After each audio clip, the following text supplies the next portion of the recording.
नमस्कार दोस्तों, mains master series में आपका स्वागत है। आज का हमारा टॉपिक है भारत अफ्रीका संबंध। यह बीच में डैश होना चाहिए था। चलिए, भारत अफ्रीका संबंध।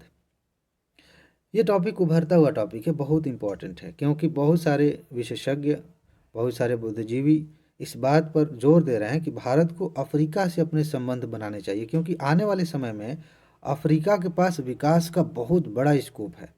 यूरोप, अमेरिका ये अब चरम तक पहुंच रहे हैं, उनमें अब विकास ग्रोथ का कोई ज़्यादा स्कोप नहीं है। अफ्रीका अभी भी बहुत पिछड़ा है और हमारे बगल में है। तो अफ्रीका से हम सहयोग बढ़ाएंगे तो हमारी सुरक्षा, व्यापार, अर्थव्यवस्था, हर चीज़ बेहतर हो सकती है। ठीक है। और एक चिंता भी जाहिर की जा रही है कि चाइना ने बड़ी आक्रामक तरीके से झपट के, ऐसे लग रहा है कि नोच लेगा अफ्रीका को। हर तरह से कई सारी गतिविधियां कर रहा है कि अब कब्जा कर लें, एक तरह से एक उस मार्केट में इस तरह से कब्जा कर लें कि भारत को बाद में मौका ही ना मिले। तो लोग ये कह रहे हैं कि भारत को अफ्रीका पर ध्यान देना चाहिए। ऐसा ना हो कि हमारे हाथ से निकल जाए मौका। तो हमें रिश्ते बेहतर रखने चाहिए। तो भी रिश्ते बेहतर होंगे कैसे? उसके लिए हमें कुछ काम करना पड़ेगा। लेकिन उससे भी हम इन सब बातों को क्यों डिस्कस कर रहे हैं? हमें तो उत्तर लिखना है ना। तो हम उत्तर के फॉर्मेट में इस टॉपिक को कवर करेंगे। यहाँ अफ्रीका से मतलब पूरे महाद्वीप की बात हो रही है, कोई एक देश नहीं। 50 से ज़्यादा देश हैं उसमें, तो पूरे महाद्वीप से। देखिए, अगर यूपीएससी पूछे कि अफ्रीका के साथ किन किन जगहों पे हम सहयोग कर सकते हैं, कौन कौन से सहयोग के क्षेत्र हैं, तो उसका डायमेंशन आप लिखेंगे। बाकी इंट्रोडक्शन में जो है, ज़्यादातर आप ये लिख देते हैं। अगर आसपास का कोई देश है तो आप लिख सकते हैं कि हमारा सांस्कृतिक संबंध इनसे रहा है। यूपीएससी मेंबर समझ जाएंगे, क्योंकि कहीं ना कहीं से हमारा सांस्कृतिक संबंध तो रहता ही है। तो इंट्रोडक्शन में आप लिख देंगे, और स्पेसिफिक होना है तो गांधी जी का एग्जाम्पल दे दीजिएगा। ठीक है। फिलहाल इधर आते हैं, सहयोग के क्षेत्रों पर हम ध्यान देंगे। तो एक है संगठन IORA, Indian ocean rim association. इसमें बहुत सारे मेंबर अफ्रीका के हैं और भारत तो है ही। तो ये एक सहयोग का क्षेत्र है। इसे आप नोट करेंगे, इसे आप लिखेंगे। एक अलग से प्रश्न बन सकता है कि इस संगठन को लेकर चुनौतियां, संभावनाएं, वो अलग से हम डिस्कस कर लेंगे। लेकिन इस सीरीज़ में मैंने पहले भी बताया था कि हम सिर्फ उन टॉपिक्स को पहले कवर करेंगे जिनसे अभी प्रश्न आने की संभावना सबसे ज़्यादा।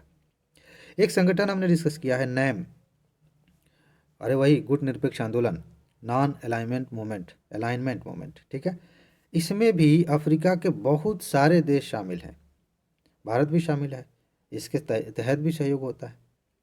इसके अलावा जापान के साथ मिलकर भारत ने एक प्रोजेक्ट तैयार किया है जिसका नाम है एशिया अफ्रीका ग्रोथ कॉरिडोर। जैसे वो चाइना अपना बना रहा है सिल्क कॉरिडोर को, वैसे ही ग्रोथ कॉरिडोर एशिया और अफ्रीका को जोड़ने के लिए जापान के साथ मिलकर भारत ने तैयार किया। इसके अलावा एक सम्मेलन होता है, भारत अफ्रीका सम्मेलन। इसमें अफ्रीका के बहुत सारे देश शामिल होते हैं, भारत से सीधा संवाद होता है, बहुत सारे मुद्दों पर चर्चा होती है। तो यहाँ से भी हम सहयोग बढ़ा सकते हैं। व्यापार में आप आंकड़े लिखेंगे। एक तो अगर आंकड़े नहीं आ रहे हैं तो सीधा सीधा आप कह दीजिए कि व्यापार में हम सहयोग कर सकते हैं, काफ़ी है। लेकिन अगर आपको पता है, देखिए मैं जानबूझ के आंकड़ों को अवॉइड करता हूँ ताकि उस समय स्कोप बना रहे कि आप नए आंकड़े लिख सकें। अगर मैं अभी कह दूं कि इतना बिलियन डॉलर का व्यापार होता है और पता चले कि आपके एग्ज़ाम के टाइम नया आंकड़ा आ गया, तो फिर क्या करेंगे? यही लिख देंगे। एग्जामिनर सोचेगा कि पाषाण काल से तैयारी कर रहे हैं क्या, पुराने पुराने आंकड़े लेके आ रहे हैं।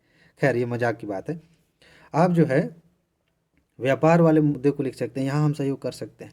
सुरक्षा की बात अब करिए। देखिए, हिंद महासागर की सुरक्षा, भारत की जो आंतरिक सुरक्षा है उसके लिए भी इम्पोर्टेंट है, हिंद महासागर की नहीं, इस क्षेत्र में। और हमारे व्यापार के लिए भी इम्पोर्टेंट है। हमने देखा है चाइना के साथ जो हमारे रिश्ते हैं वो प्रभावित होते हैं इस बात को लेकर, क्योंकि चाइना हिंद महासागर में अपनी बढ़त बना रहा। तो उस इस क्षेत्र में सुरक्षा सुनिश्चित करने के लिए अफ्रीकी देशों का सहयोग लेना बहुत ज़रूरी है। इसके अलावा कृषि क्षेत्र जो है वहाँ पे उभर रहा है अफ्रीका में, और हमारे लिए एक बहुत बड़ा मार्केट है। हमारे यहाँ से बहुत सारी फसलों के बीज वहाँ एक्सपोर्ट किए जा सकते हैं। हमारे यहाँ से टेक्नोलॉजी वहाँ भेजी जा सकती है, और हमारे यहाँ से बहुत सारे स्किल लोग वहाँ भेजे जा सकते हैं। तो ये एक क्षेत्र है जहाँ हम सहयोग कर सकते हैं। लेकिन यूपीएससी ने पूछ लिया कि बताइए ज़रा कि अफ्रीका से हम अच्छे संबंध बनाएं तो हमको फ़ायदा क्या है भाई, हमें क्या मिलेगा? बहुत कुछ मिलेगा, बताइएगा। कि सर, पहली बात यह है कि अफ्रीका बहुत बड़ा बाज़ार है जैसे जैसे देखिए, बाजार का मतलब क्या होता है, इंसानी जो मतलब लोग हैं, उस संदर्भ में देखें। एक तो बाजार है, आप बाजार में गए सब्जी वब्जी खरीद के लेके आ गए, वो वाला नहीं। यहाँ देखिए, जब हम धीरे धीरे डेवलप होने लगते हैं ना, तो हमारी ज़रूरतें बढ़ने लगती हैं। अब हम खाने पीने का नहीं है तो बस इतना ही है कि बस कहीं से खाना मिल जाए और बस एक छत मिल जाए, सो जाएं, एक घर मिल जाए, इतनी हमारी ज़रूरत है, छोटा मार्केट है। अगर हम धीरे धीरे विकसित होने लगे तो हमें और ब्रांडेड कपड़े चाहिए, अच्छे जूते चाहिए, चश्मा चाहिए और दुनिया भर की चीज़ें, गाड़ी चाहिए। मार्केट बढ़ रहा है। तो जो देश विकसित होने लगता है, उस देश का बाजार बड़ा होने लगता है, उसकी ज़रूरतें बड़ी होने लगती हैं। जब अफ्रीका धीरे धीरे आगे बढ़ेगा, अब बढ़ना ही है, क्योंकि पूरी दुनिया तो अब जी मतलब पूरी दुनिया नहीं, बहुत सारे देश अब चरम पे पहुंच रहे हैं, तो जो बचे हैं उनको अब नंबर आएगा उनका। तो धीरे धीरे जब इन लोगों की ज़रूरतें बढ़ेगी, आप अफ्रीका के बहुत सारे वीडियोस देखते हैं, अच्छे कपड़े नहीं पहने हैं, पैर में जूते नहीं हैं। अब जब उनकी ज़रूरतें बढ़ेगी तो एक बड़ा बाजार है, तैयार है, और उसका लाभ भारत ले सकता है। ठीक है, तो उस बाजार का फ़ायदा उठाने के लिए हम काम कर सकते हैं, ये भारत को लाभ मिलेगा। संसाधन बहुत ज़्यादा है वहाँ पे, खनिज हैं बहुत कुछ, अलग अलग अयस्क हैं, वहाँ से हमको लाभ मिल सकता है। अच्छे रिश्ते होंगे, हमें सस्ते पे चीज़ें मिलेंगी, ये एक फ़ायदा है। अगली चीज़, हमने बात किया था संयुक्त राष्ट्र में सुधार की बात, और आपको पता है, मैंने अभी बताया कि लगभग 50 से ज़्यादा देश वहाँ पे हैं अफ्रीका में। अफ्रीका के संबंध अच्छे होंगे तो ये देश हमारा हमारा सहयोग कर सकते हैं, संयुक्त राष्ट्र में हमारे मुद्दों पर समर्थन कर सकते हैं, और ये बहुत अच्छी बात है। हमारी इमेज अंतर्राष्ट्रीय स्तर पर बेहतर होगी, हमारे फैसलों पर दुनिया की सहमति मिल लेना आसान होगा। समझ रहे हैं? इसके अलावा अभी हमने सुरक्षा की बात की, तो हिंद महासागर में सुरक्षा सुनिश्चित की जा सकती है, ये एक लाभ होगा। और निर्यात में वृद्धि होगी। अब देखिए, इन दोनों को जोड़ दीजिए, जब बाजार विकसित होगा तो वहाँ डिमांड बढ़ेगी, और हमारे पास प्रोडक्ट रहेंगे तो हम निर्यात करेंगे। और जब हम संबंध अच्छे बनाएंगे तभी तो हमें पता चलेगा कि उनको चाहिए क्या, तभी तो हम बनाएंगे प्रोडक्ट, निर्यात करेंगे। और साथ ही साथ स्टडी इन इंडिया को बढ़ावा मिल रहा है, वो तो अभी भी चल रहा है। मतलब ये है कि वहाँ के जो स्टूडेंट्स हैं, वो अभी फ़िलहाल बहुत सारे ऐसे हैं जो अमेरिका या बहुत विकसित देशों में जाकर पढ़ाई नहीं कर सकते, उतना खर्चा नहीं ले सकते।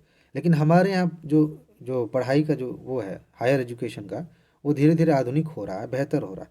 तो वहाँ से बच्चे हमारे यहाँ के पढ़ सकते हैं। वो रेवेन्यू की बात अलग है, लेकिन रिलेशन भी और अच्छे होंगे, इसकी वजह से रिलेशन अच्छे होंगे। कई बार आपने देखा होगा, किसी देश के कोई बड़े पद पे व्यक्ति हैं या राष्ट्रपति हैं, प्रधानमंत्री हैं, वो भारत आए, स्पेशली पड़ोसी देशों के, और वो कहते हैं कि हमने भारत से पढ़ाई की थी।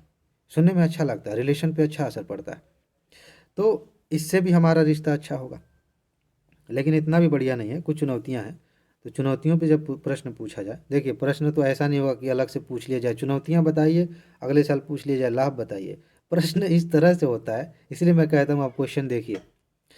मैं इस पे एक बहुत ही शानदार एक सीरीज़ बनाने जा रहा हूँ, जिसमें पूरी चीज़, सारे सिलेबस को बहुत कम शब्दों में, कुछ ही घंटों में कवर किया जाएगा। उस पर हम अलग से बात करेंगे, लेकिन वो आ गए से बातों बातों में कि सिलेबस क्वेश्चंस देखा करिए।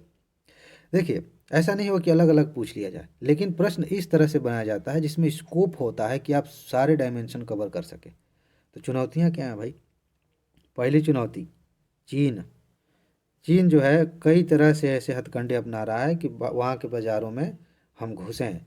एक तो ऋण दे के वो ट्रैप बना रहा है, ऋण जाल। ऊपर से जिबूती जैसे देश हैं, और भी देश हैं, वहाँ पे अपने अड्डे बना रहा है, सैन्य अड्डे। इसके अलावा जो है वहाँ पे इंडस्ट्रीज़ लगा रहा है, वहाँ की खेती में भी इन्वेस्ट कर रहा है, वहाँ के सरकारों के साथ इंगेजमेंट कर रहा है। चिंता तो है, क्योंकि ये तो एक तरह से कहें कि हमारा दुश्मन देश है फ़िलहाल। तो अगर वो वहाँ पे कब्जे में रहे, कब्जा कर लेगा, तो फिर तो हमारे लिए स्कोप कम हो जाएगा ना। तो एक चुनौती है, उसे काउंटर करना है हमें। इसके बाद भारत द्वारा पर्याप्त आर्थिक सहायता की कमी, ये भी आप इससे जोड़ सकते हैं। लेकिन यहाँ सिर्फ चीन नहीं है, और भी देश आर्थिक सहायता देते हैं, भारत उतनी सहायता नहीं देता। देना चाहिए, रिश्ते बेहतर करने के लिए हमें और ध्यान देना चाहिए, क्योंकि देखिए उन लोगों को, वहाँ के देशों को अभी पैसे की ज़रूरत है। अभी धीरे धीरे उनकी डिमांड बढ़ रही है, वो और विकसित होना चाहते हैं, वो कर्जा लेके जैसे तैसे काम चला रहे हैं। तो भारत को जितना हो सके उतना सहायता करनी चाहिए, उतनी आर्थिक मदद देनी चाहिए। ताकि भारत के प्रति उनकी जो सोच है वो अच्छी हो सके। तभी तो हमारे सॉफ्ट पावर में वृद्धि होगी। सॉफ्ट पावर वाला वीडियो नहीं देखा है तो देख लीजिएगा, बहुत मस्त है। आगे आगे देखिए, भारतीय उद्योगों को पर्याप्त प्रोत्साहन नहीं मिल रहा है। हमारे यहाँ की जो इंडस्ट्रीज़ हैं, जो अफ्रीका में काम करने के लिए जाती हैं, उनको उतना ज़्यादा प्रोत्साहन सरकार नहीं देती। देना चाहिए, क्योंकि स्कोप वहीं है।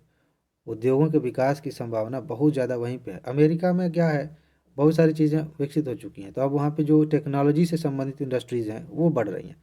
लेकिन यहाँ पे हैवी इंडस्ट्रीज़ और भी चीज़ें यहाँ लगाने का स्कोप बहुत ज़्यादा है, यहाँ हम लगा सकते हैं। तो ये हम फिलहाल ये चुनौतियाँ हमें करना चाहिए, ध्यान नहीं दे रहे हैं। तो फिलहाल हम कंक्लूजन की ओर बढ़ जाएं, और ये कोई हमसे पूछे या हमें बताने की ज़रूरत पड़े कि आगे क्या किया जाए, क्या किया जाए। सॉफ्ट पावर पे बहुत अच्छे से डिस्कशन हुआ है, आप उसे देखिए, उसका इस्तेमाल किया जाए। हम मानव संसाधन का विकास करें। मानव संसाधन के विकास का मतलब ये होता है कि हम लोगों को प्रशिक्षित करें, लोगों को शिक्षित करें, लोगों को ट्रेन करें। इससे होगा क्या कि जो भी ज़रूरत होगी उसके अनुसार हम काम कर पाएंगे। मान लेते हैं कि वहाँ पे इंडस्ट्री की ज़रूरत है, वहाँ मान लेते हैं कि आईटी प्रोफेशनल्स की ज़रूरत है, हमारे यहाँ लोग हैं ही नहीं, तो कहाँ से भेजेंगे?